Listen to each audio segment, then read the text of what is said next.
ہندوستان کی ایک ریاست کا بادشاہ بڑا عادل اور انصاف پسند تھا۔ اس کی موت کے بعد اس کا بیٹا تخت پر بیٹھا۔ وہ بھی بڑا عادل اور انصاف سے کام لیتا تھا اور لوگوں کی بھلائی چاہتا تھا، لیکن اسی ریاست کے ایک شخص نے اس کے خلاف بغاوت کر دی اور اپنے حامیوں کی مدد سے حکومت پر قبضہ کرنے کی فکر میں لگ گیا۔ عادل بادشاہ نے جب یہ دیکھا کہ فتنہ و فساد اور خون خرابہ ہوگا تو اس نے حکومت سے کنارہ کشی اختیار کرنے کا فیصلہ کر لیا۔ تخت و تاج چھوڑتے وقت اس نے وہ لباس پہن لیا جس میں قیمتی ہیرے جواہرات پوشیدہ تھے۔ یہ لباس پہن کر وہ ایک جانب نکل چلا۔ اس کے پاس نہ تو کچھ کھانے کو تھا اور نہ ہی روپیہ پیسہ۔ وہ پیدل چلتا ہوا صحرا میں پہنچا۔ وہ رات بھر چلتا رہا، یہاں تک کہ دوسری صبح ایک نہر کے کنارے درخت کے سائے میں جا کے بیٹھ گیا۔ کچھ دیر بعد اسے ایک آدمی اپنے پشت پر کچھ اٹھائے ہوئے آتا دکھائی دیا۔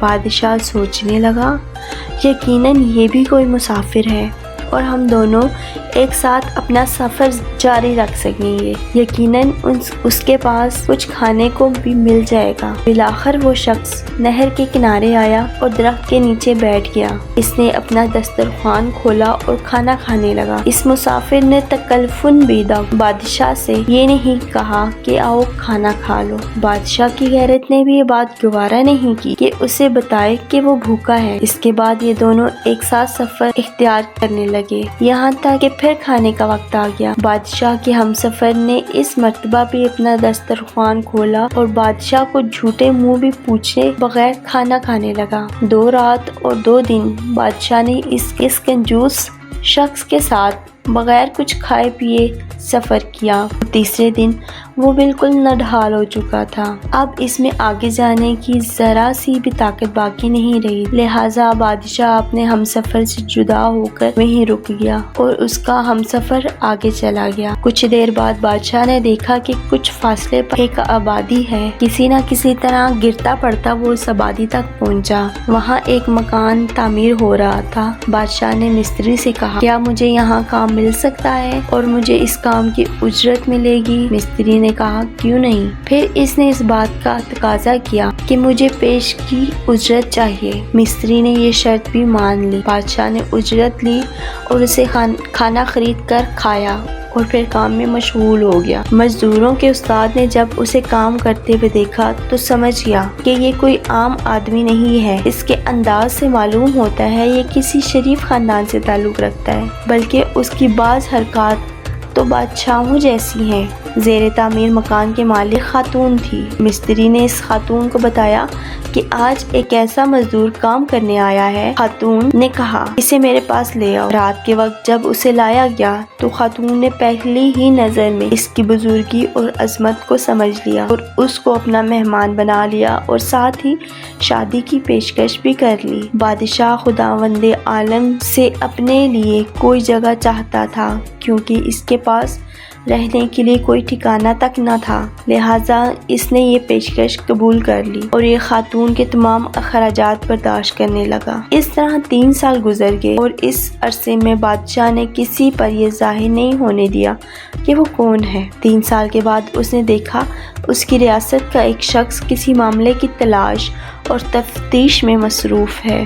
بادشاہ نے اس سے پوچھا، ہندوستان کا کیا حال ہے؟ اس نے کہا، ہمارا عادل بادشاہ تھا۔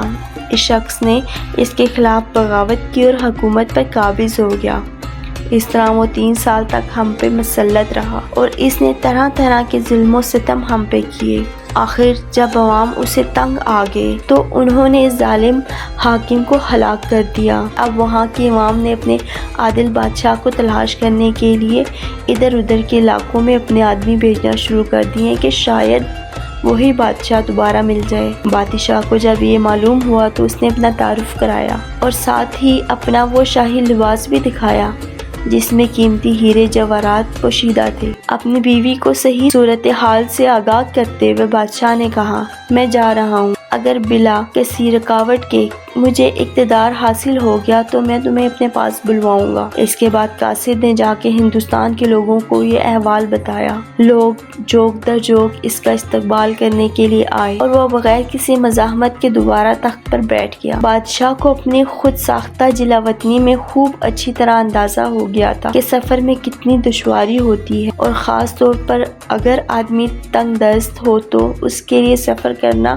اور بھی زیادہ مشکل ہوتا ہے۔ یہی وجہ تھی کہ دوبارہ بادشاہت حاصل کرنے کے بعد اس نے یہ حکم صادر کر دیا کہ ہر مسافر خانے اور سراہے میں باقاعدہ ملازمین رکھے جائیں جو رات دن باری باری ڈیوٹی انجام دیں، اور ہر مسافر خانے میں سراہے میں تمام مسافروں کو 3 دن کا زیادہ راہ دیا جائے۔ ساتھ ہی بادشاہ نے یہ حکم بھی صادر کیا کہ جب بھی کوئی غریب مسافر میرے شہر میں آئے تو اسے میرے پاس لایا جائے، کیونکہ ہو سکتا ہے کہ اس کی کوئی ایسی حاجت ہو جسے میں پورا کر سکوں۔ کچھ عرصہ گزر جانے کے بعد ایک مرتبہ وہی کنجوس شخص جو بادشاہ کی جلاوطنی کے زمانے میں اس کا ہمسفر بنا تھا اور 2 دن اور 2 رات اس کے ساتھ سفر کیا تھا، بادشاہ کی خدمت میں آیا۔ ظاہر ہے بادشاہ نے فوراً ہی اسے پہچان لیا اور پوچھا، تم نے مجھے پہچانا؟ اس نے کہا، آپ بادشاہ ہیں۔